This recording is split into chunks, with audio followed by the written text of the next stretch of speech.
ওই পরিবারকে আদর্শ পরিবার, ওই সমাজকে আদর্শ সমাজ, ওই রাষ্ট্রকে আদর্শ সমাজ, ওই যুগকে সোনালী যুগে পরিণত করে দিলেন। এই জন্য আল্লাহ তার নবীকে নূর বানায় পাঠিয়েছেন। সুবহানাল্লাহ।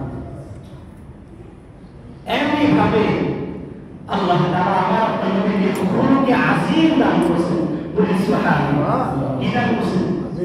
খুলুকে আজিম, যা অন্য কোন নবীকে দান করেন, অন্য কোন মানুষকে দান করেন না।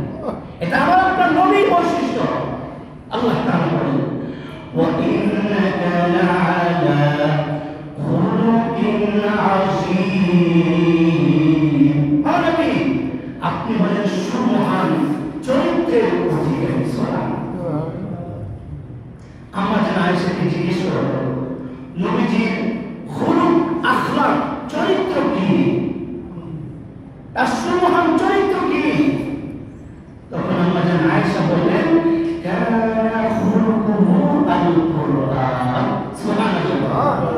যে পরিপূর্ণভাবে কোরআনে জিন্দেগি করাটাই হলো নবীজির সুমহান চরিত্র। সুবহানাল্লাহ। আজকে কোরআন পড়লেই হবে না, কোরআন মুখস্থ করলেই হবে না, বরং এই কোরআন যা হালাল করেছে সে হালাল মানতে হবে। এই কোরআন যা হারাম করেছে সে হারাম মানতে হবে। কোরআনের হালাল হারামকে যে ব্যক্তি মেইনটেইন করে চলবে, আল্লাহ তাআলা এই কোরআনের মাধ্যমে তাকে জান্নাতে নসিব করবেন। সুবহানাল্লাহ। মান ক্বারাআল কুরআন ফাস্তাযহারাহু ওয়া আহাল্লা হালালাহু ওয়া হারামা হারামাহু আদখালাহু আল্লাহু বিহিল জান্নাহ। সুবহানাল্লাহ। কোরআনের হালাল হারাম যে মেইনটেইন করে চলবে, আল্লাহ তাকে জান্নাতের মালিক বানায় দিবেন। সুবহানাল্লাহ।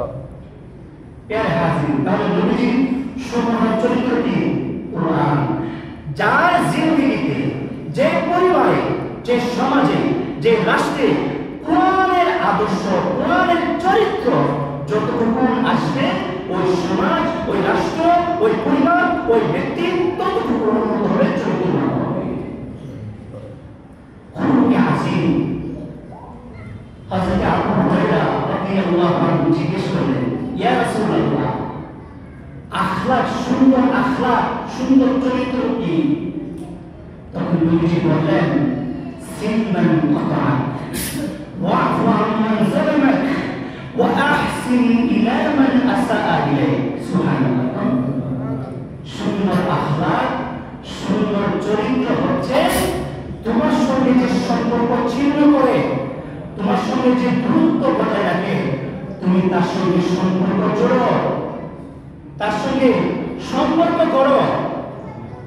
ওয়া'ফু আম্মান যালামাক, যে তোমার উপর জুলুম করে, অবিচার করে, অত্যাচার করে, তুমি তাকে ক্ষমা করে দাও। ওয়া আহসিন ইলা মান আসাআ ইলাইক, যে তোমার সঙ্গে দুর্ব্যবহার করে, মন্দ আচরণ করে, তুমি তার সঙ্গে ভালো ব্যবহার করো, সুন্দর ব্যবহার করো। সুবহানাল্লাহ। এটা হলো সুন্দর আখলাক, সুন্দর চরিত্র।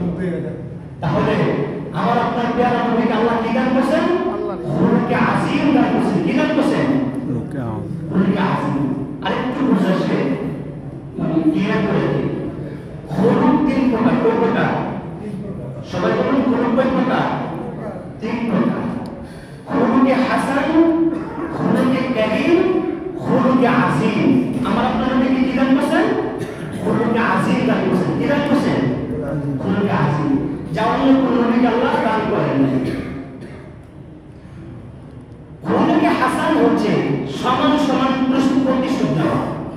আপনাকে কেউ থাপ্পড় দিয়েছে, সে যতটুকু থাপ্পড় দিয়েছে ততটুকু ওজনের থাপ্পড় দিতে হবে। আপনাকে আঙুল কেটে ফেলেছে, আপনি ততটুকু আঙুল দিতে পারবেন। এমন না সে আঙুল কাছে আপনি পুরো হাতে কেটে ফেলে দিলেন, তাহলে এটা সমান সমান হলো না, এটা জুলুম। কি হইল?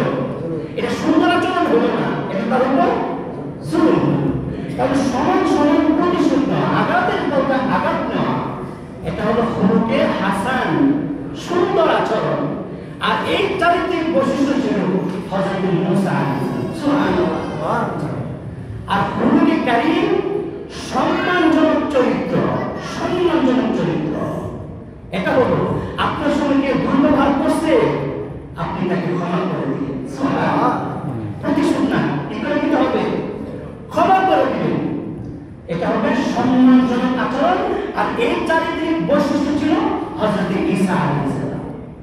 আর খুলুকে আজিম হলো আপনার সঙ্গে কেউ দুর্ব্যবহার করছে, মন্দ আচরণ করছে, মন্দ আচরণের পরিবর্তে মন্দ আচরণ না, তার পরিবর্তে আপনি ভালো ব্যবহার করবেন। এমন কি খুলুকে আজিম, শুধু ক্ষমা করবেন তাই না, তা আপনার সঙ্গে দুর্ব্যবহার করছে, আপনি তার সঙ্গে কি করবেন? ভালো ব্যবহার করবেন। এটা হলো খুলুকে আজিম। আর এই চারিত্রিক বৈশিষ্ট্যটা আমার আপনার নবী সাল্লাল্লাহু আপনাকে খুশি দিয়েছে, আপনি তাকে ক্ষমা করবেন এতটুকু না, আপনি তার হাত মরাবেন আর বলবেন ভাই আপনি কষ্ট করেছেন, আপনি মনে করতেছেন। এমনকি খুলুকে আজিম, আপনার সঙ্গে দুর্ব্যবহার করছে, আপনি তার সঙ্গে কি করছেন? ভালো ব্যবহার করছেন। দুইটা উদাহরণ দিলে সংক্ষেপে বুঝে আসবে। আমার আপনার নবীজি যেটা আপনারা শুনছেন জানেন, আমরা আপনি স্মরণ করে দিচ্ছি। একজন ইহুদি নবীকে কষ্ট দেওয়ার জন্য নবীকে মেহমান হলো, রাত্রি নবীর বাসায় থাকতেন। রাত্রে কি করবো, কম্বলে পায়খানা করে একবারে কম্বলে একটা শেষ করে ফেলেছে। নবীকে কষ্ট করেছেন বলে না, সকালবেলা চলে গেছে, ভুলে একটা জিনিস রাখতে গেছে। এখন সকালবেলা ওই জিনিসটা নেওয়ার জন্য আসতে হবে, আসলো। আসার পর নবী কি বলতেছে, ইয়া রাসূলুল্লাহ আমি ভুল করে ফেলেছি, আমার তো প্রচন্ড পায়খানা বের হচ্ছিল, আমি নিরুপায় হয়ে আমি কম্বলে পায়খানা করে দিয়েছি। তখন নবীজি তাকে গলায় জড়ায় ধরে বলছে, না ভাই আমি তোমার খেদমত করতে পারি না, তুমি আমার খেদমত করো। এটা হলো খুলুকে আজিম। এমনি ভাবে এক ইহুদি থেকে নবীজি ঋণ আনলেন। তখন নবীজি মুসলিম বুখারী শরীফের হাদিস, নবীজি বসা, নবীজি ডানে বামে সাহাবায়ে কেরাম বসা। এমন সময় ইহুদি আসা নবীজির গলায় ধরে টানা হেঁচা করতেছে আর বলতেছে, ইয়া মুহাম্মদ আলা তাকদিরানি, তুমি আমার থেকে ঋণ আনলা, ঋণ পরিশোধ করবে না? তুমি না নবী, তুমি এত বড় নবী, তুমি ঋণ দাও না, টাকা পরিশোধ করো না? এভাবে যখন গলার ধরে টানা হেঁচা করতেছে, হযরত উমর নরম না নরম, হযরত উমরের মাথা খারাপ হয়ে গেছে। হযরত উমর বলতেছে, ইয়া রাসূলুল্লাহ আপনি আমাকে অনুমতি দেন, আকুতুলু উনুকা হাদাল মুনাফিক, এই মুহূর্তে গর্দান আমি এখনই মেরে দেব। নবীজি বলেন, থামো, গরম হলে চলবে না, থামো। সে হলো পাওনাদার, আমি হলাম দেনাদার। আর আল্লাহর নির্দেশ হচ্ছে উত্তম ভাবে ঋণ আনো, উত্তম ভাবে ঋণ পরিশোধ করো। আমি তার থেকে ঋণ আনছি, সে আমাকে অনেক কিছু বলতেই পারে, আগেও বলতে পারে, পরেও বলতে পারে, এই ক্ষমতা এই অধিকার তার আছে। তারপর নবীজি কি করলেন, অনেক সাহাবায়ে অর্ডার দিলেন, সে যার টাকা পানা তার ডাবল টাকা বাইতুল মাল থেকে পরিশোধ করলো। সুবহানাল্লাহ। এর নাম হচ্ছে খুলুকে আজিম। বুঝছেন আমার কথা? প্যারে হাজিরিন, আল্লাহ তাআলা আমাদের নবীকে খুলুকে আজিম দান করেছেন, সুবহানাল্লাহ দান করেছেন। কেন এত সুন্দর আচরণ করছেন? কানা রাহমাস সাদর, আমার নবীর সিনা অনেক প্রশস্ত ছিল, পাহাড় পরিমাণ ধৈর্য ছিল তার। সুবহানাল্লাহ। আল্লাহ তাআলা ডাক দিয়ে বলেন, ফাবিমা রাহমাতিন মিনাল্লাহি লিনতা লাহুম ওয়ালাউ কুনতা ফায্যান গালিযাল কলব। সকলে বলি সুবহানাল্লাহ। আল্লাহ বলেন, আপনি গরম হবেন কিভাবে? আপনার সঙ্গে দুর্ব্যবহার করলে আমি আল্লাহ রহমত দিয়া আমি আল্লাহ আপনাকে নরম বানিয়ে দিচ্ছি। সুবহানাল্লাহ। আপনি হলেন রহমাতুল লিল আলামিন, জগতের জন্য, জগৎবাসীর জন্য আপনি রহমত। প্যারে হাজিরিন, এইভাবে আল্লাহ তাআলা আমার নবীজির শান বাড়ায় দিয়েছেন খুলুকে আজিম দান করে। প্যারে হাজিরিন, আমরা সংক্ষিপ্তভাবে নবীজির সম্মান মর্যাদা বুঝলাম যে এইভাবে সম্পূর্ণ করুন কথা বলতে কিনা